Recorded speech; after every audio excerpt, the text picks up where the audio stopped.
Hello, and welcome to Dead Action. Here with me is Todd James. Hello. I'm James Forbes. Hello, James. Today we're discussing our most disappointing films of 2016.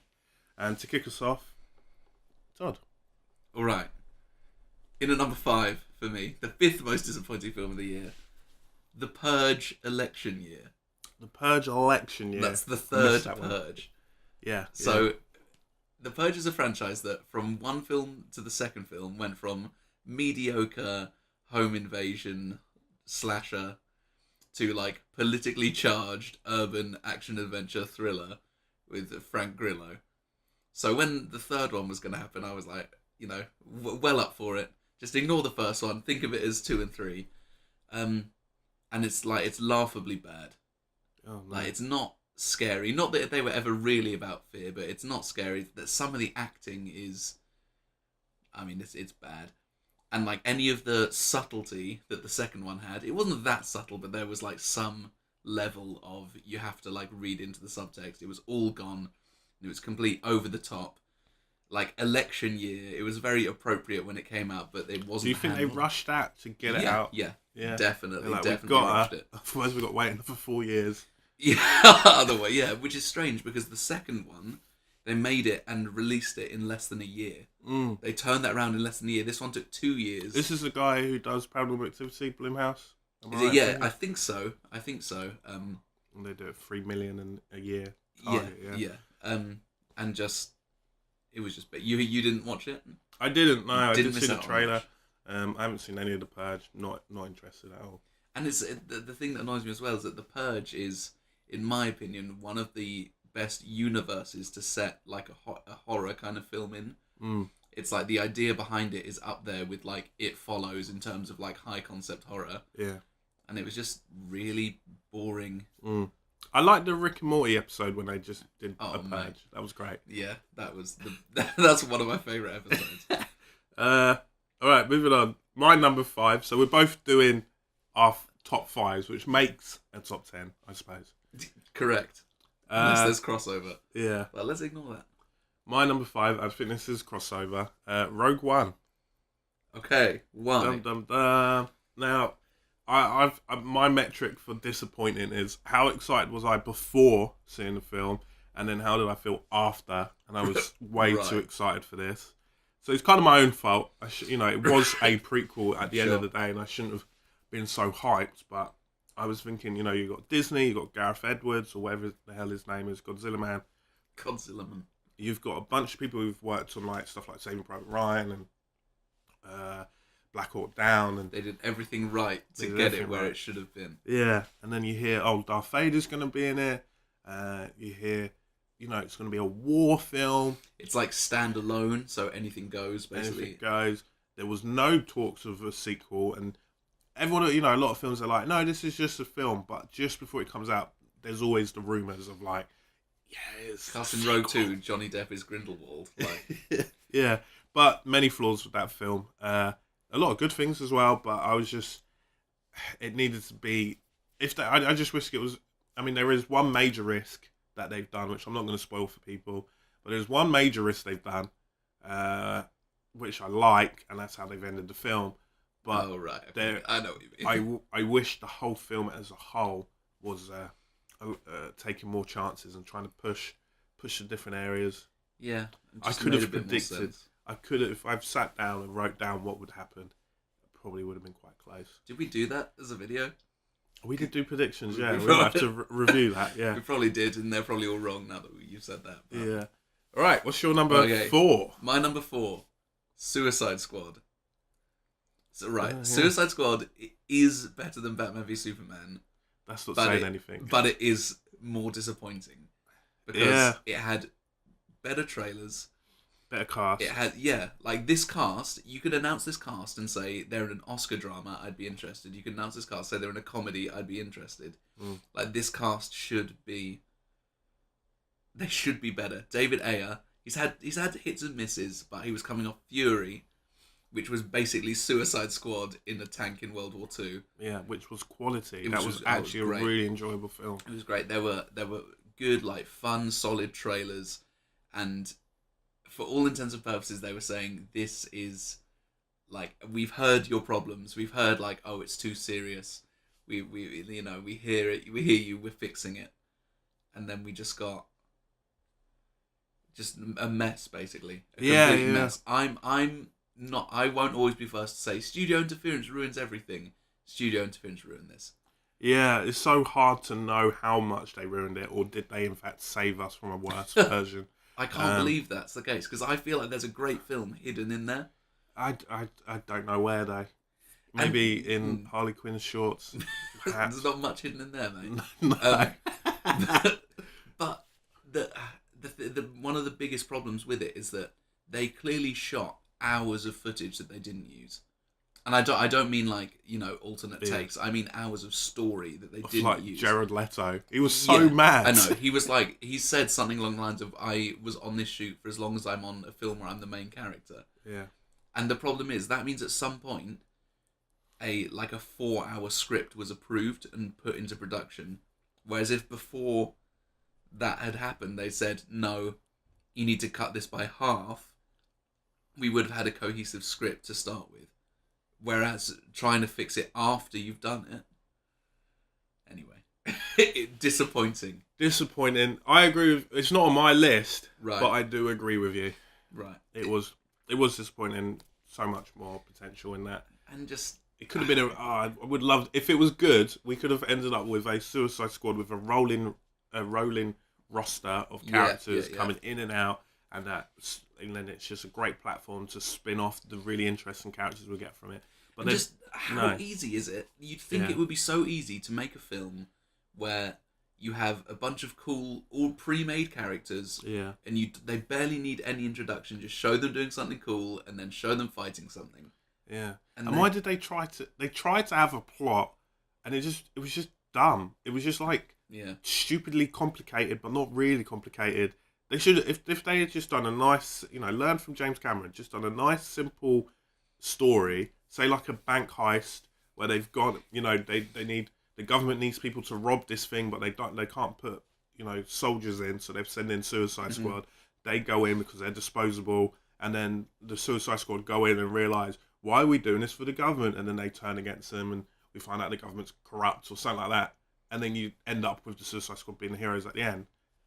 And then more focus on the relationships between the characters and their own personalities. But, who am I to say that? And none of them did anything bad. Oh, yeah. Harley Quinn did steal that bag or shoes or something. So that's the worst any of them. As soon as they're on the team, they're just kind of... Well, that fire guy, he killed his wife and kids. By accident.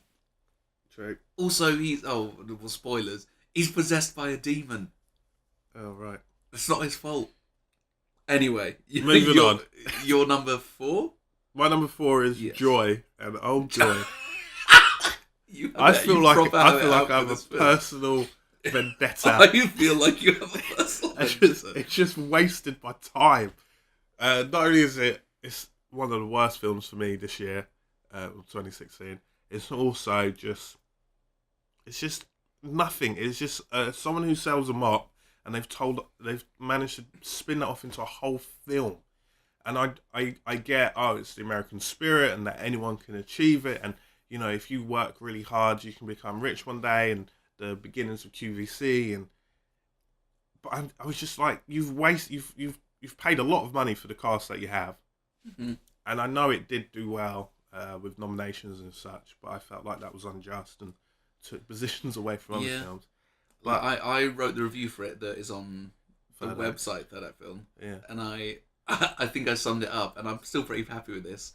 It's about as interesting as a story about somebody inventing a mop. Yeah. And that's literally what it is. Yeah. Who approved that? There's so many great stories out there in the world that haven't been turned into films. And they're like, so tell me a bit about the mop again.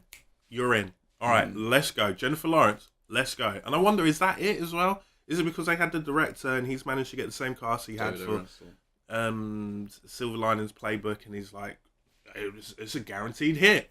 Well, I think after he did American Hustle and that film you just Silver said, Linings Playbook. He did those back to back, and I think they were kind of like, yeah, you have free reign to do what you now want. have free reign, and he's like, great, this is Mop why. time. Yeah, time to clean up. Yeah, I didn't hate it as much as you, definitely, but it was. I mean, it was not exciting in any way. No. My number 3, if you're ready to stop. I'm ready. Fantastic Beasts and Where to Find Them. Yeah. I haven't seen, I'm on record, I haven't seen any Harry Potter films. Have you seen Fantastic Beasts? I haven't seen Fantastic Beasts either. Okay, great. So this is going to be a monologue. Go on. In the run up to the release, not intentionally, I just kind of started this and then I ended up finishing it. I watched Harry Potter's 3 through 7 Part 2. Oh, wow. Just because I sat down to watch 3 one day and then I was like, oh, I'll watch 4. And then it just... I didn't watch them in one sitting. It was over a couple of weeks. Okay. And they get good. Like, they get really good. And there is so much more underneath.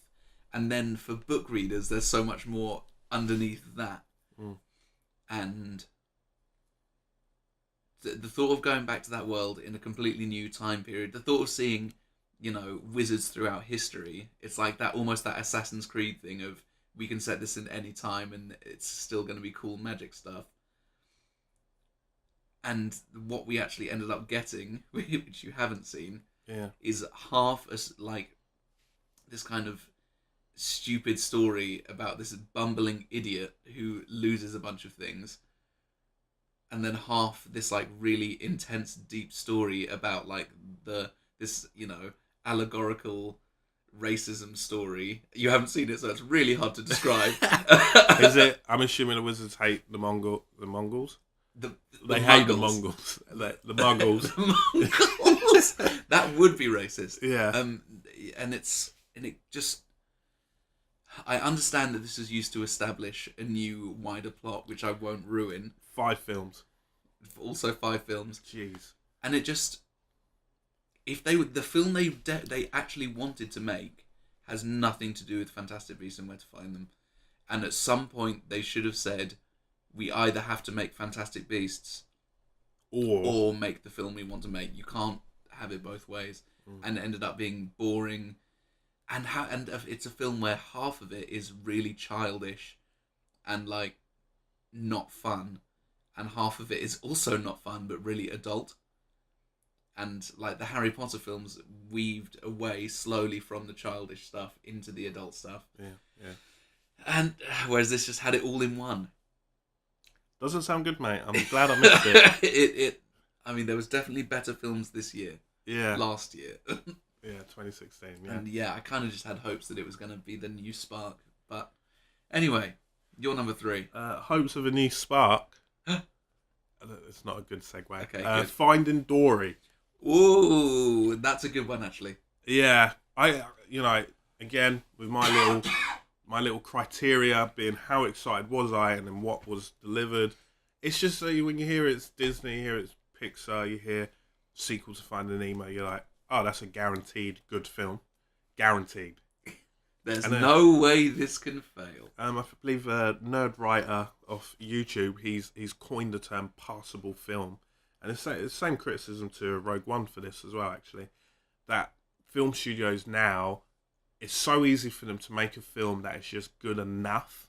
It just is entertaining enough. We need to do A, B, and C, and people will buy into it. Right. We need the trailer to look like this, and we need the films to just feature this. Don't you dare deviate from it. There's no risk being taken. And it's just, I don't know, it was just a very coloured by numbers and simple film, which was kind of similar to the previous film. And perhaps I expected too much. I'm also upset I didn't cry. When I watch a Pixar film, I expect at least one tear. And if it doesn't happen, you're like, that was a failure. Thanks, Cars 2. Yeah, I get that. I did quite enjoy Finding Dory. But it was... But the reason I couldn't put it on my list was... I'm not a big Finding Nemo fan. Like, it's all right. It's definitely watchable, but compared to some of the other things Pixar put out, it's like I didn't think it needed a sequel. Yeah, and I think it did well. The problem as well, I find, is that Dory is not a compelling character, and I think it's just because irritating. it's Ellen. I know that is 100% what it is. and I liked some of the new characters that were introduced. Hank the Octopus, big fan. Yeah. Bailey, the beluga whale, I love that guy. Yeah.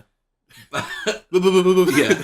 Those two voice actors are both in Modern Family, and they're very good in that as well. So I recommend that. Good. But yeah, carry on. I did cry, but then I cry in everything, so that's not really a... At what point? Spoilers for Finding Dory. The shells, man, the shells. Okay, yeah, that was quite sweet. Yeah, and so I it was, yeah, you're right. In fact, I agree. You're justified. Oh wow, I wasn't even trying to argue the point. I know, it wasn't an argument, but okay, number 2. Right, my number 2. We're getting to the big boys. Are you ready? I'm ready. The BFG. Oh, I didn't see that. Okay.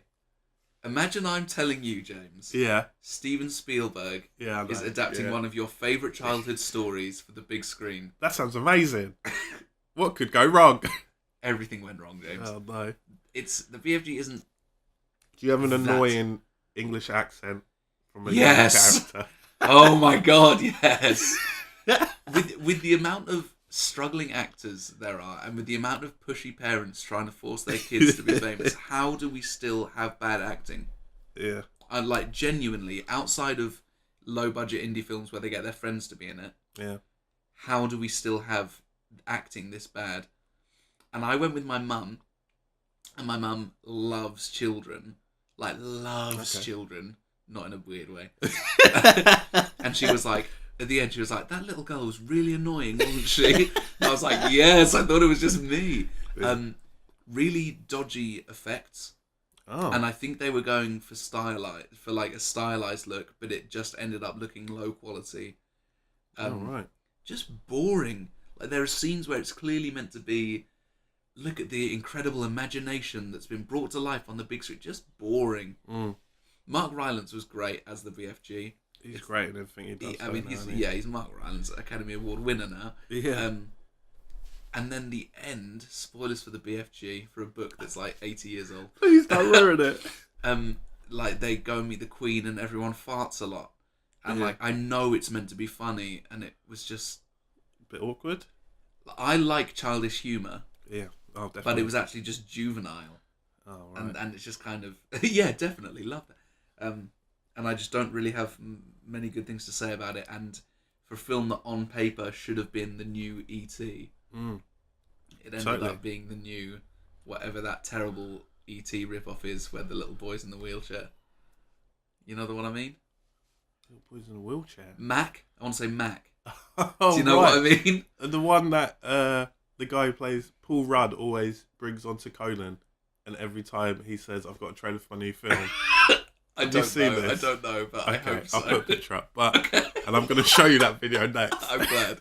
Alright, cool. Your number 2. My number 2, Batman v Superman. Oh, okay. Yeah. Okay. It's just... I was about to say why, but I know why. It's difficult. I still remember that after the time you and I watched it together, didn't we? And a few other of our friends, we went to see it, and we went to this ice cream shop afterwards to recover. And it was kind of like an intervention, kind of like a therapy session, really.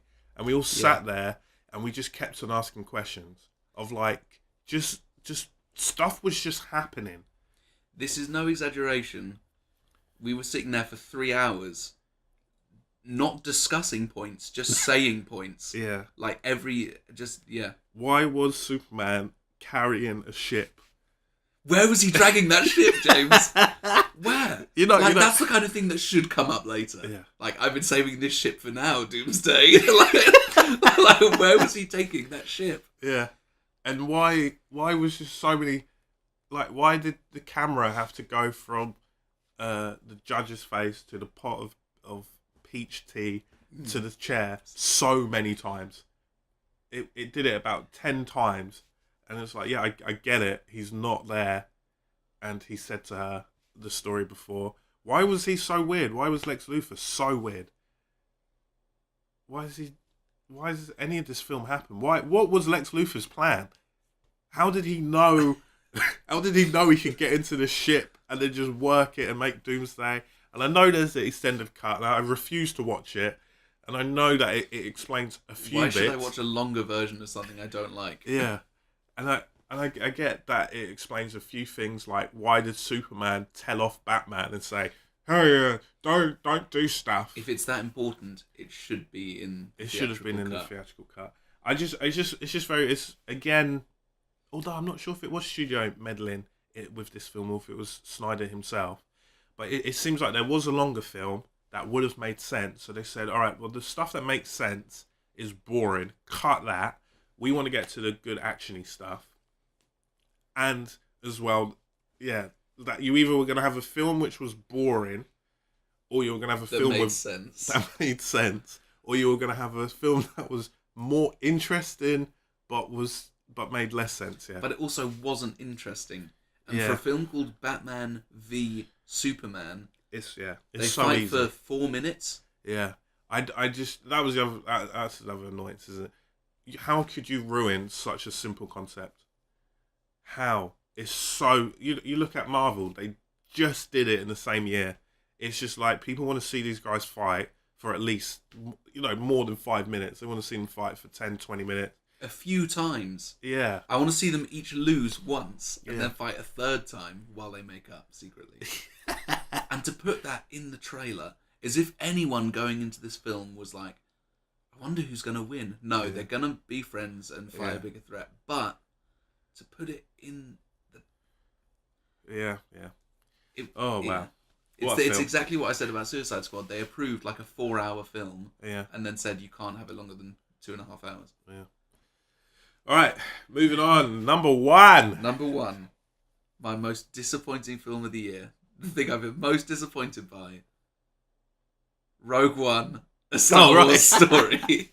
Oh, no way. I kind of bit my tongue a bit when you put it at number 5. Yeah. Because this film was bad. Actively bad.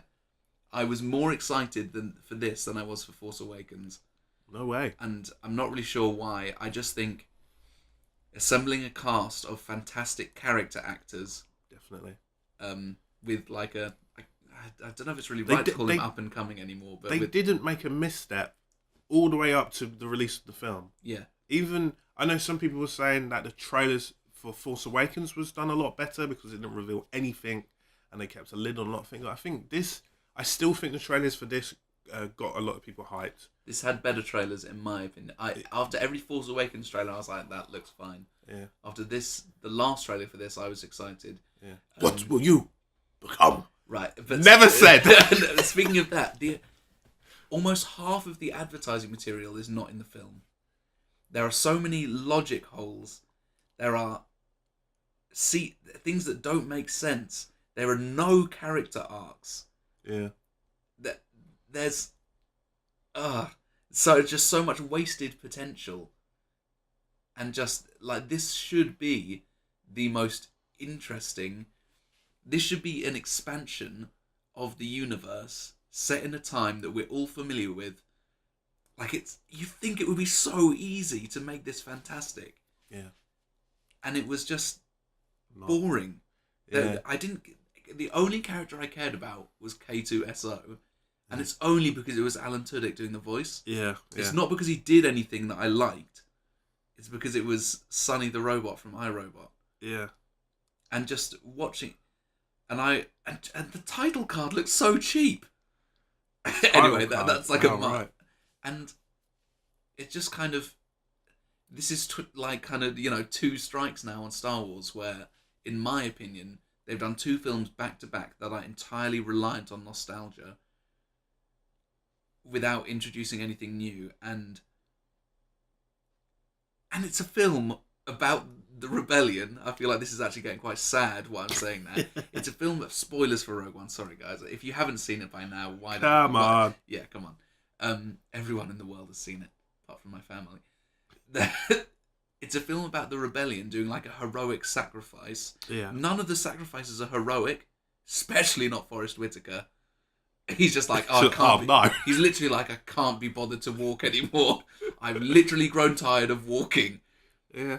And then at the end, you have all this heroic sacrifice, and then at the end, you have a villain who's been in 2 scenes massacre a load of innocent people, and we're meant to cheer at this moment. Yeah. Like, imagine A lot if of The people did. Lion King ended with Scar, like, biting a lot of lions to death. And people were like, woo, yes, Scar, Nazi allegory. Like, it doesn't make sense that is in the film. Yeah, you said to me before, if you had never seen a Star Wars film and came in to see this one, it would be very jarring.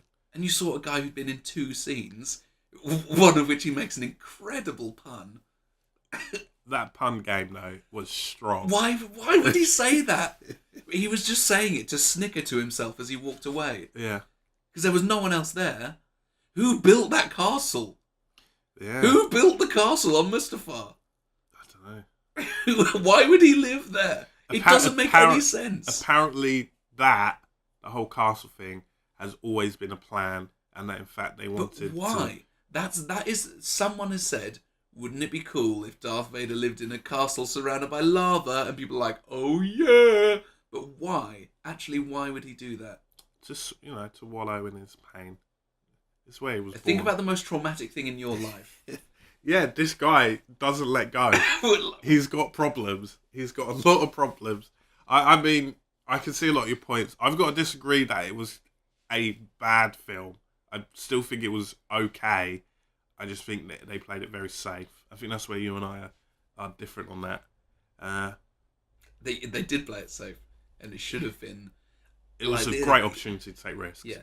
Look, they can't take risks with the episodes because, you know what I mean? That They could should, throw but they away. can't. It would throw away a whole franchise. But when you're doing the spin-offs, take all the risks you want because it's a spin-off.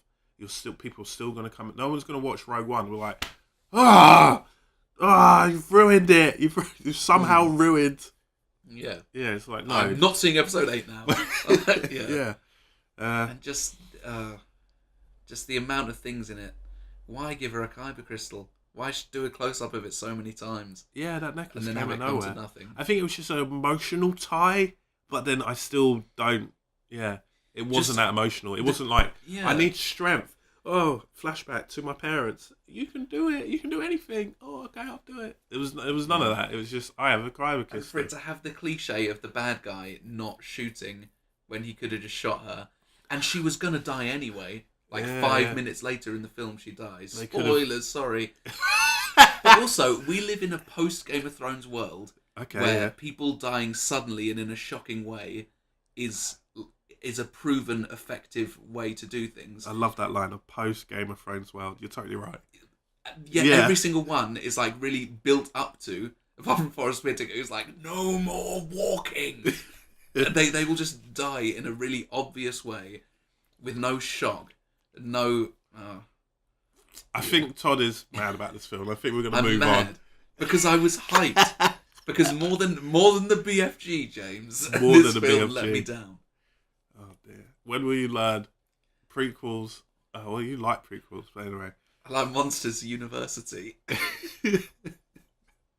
All right, go on. You're number one. Before I talk more. My number one is Warcraft. Whoa. Yeah.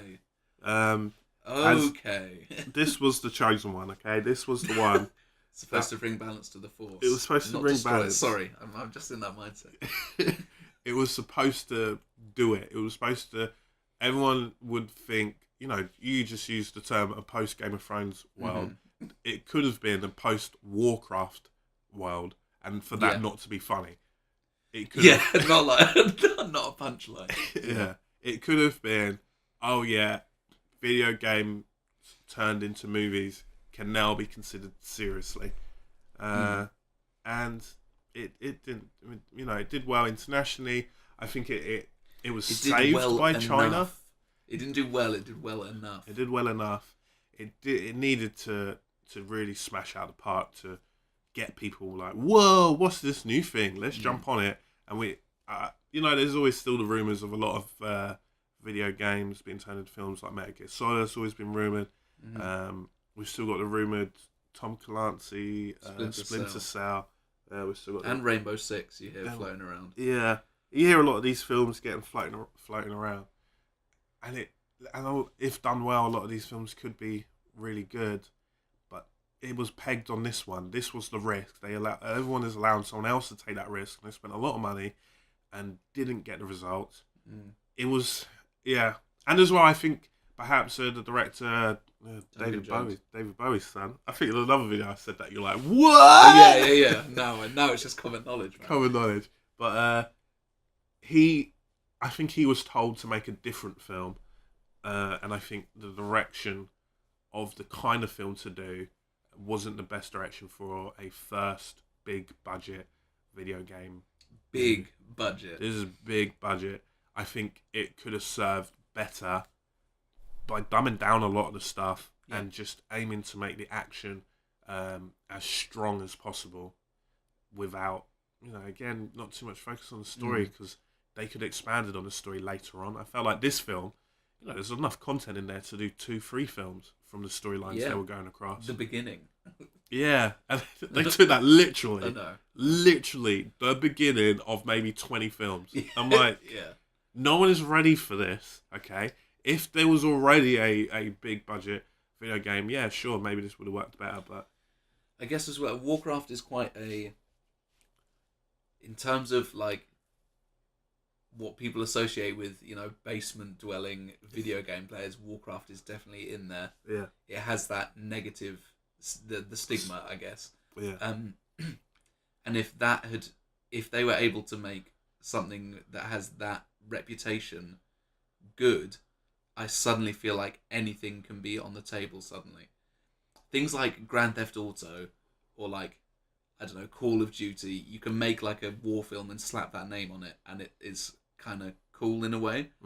Like World of Warcraft is like, nerd! You know what? It has that attached to it. Yeah. And if you'd have had all four, the 4 quadrants, if you like, of people saying, yeah, that was actually pretty good, suddenly I feel like any video game property, no matter how nerdy, no matter how niche, no matter what kind of reputation it has, could suddenly have been, this has potential now. Yeah.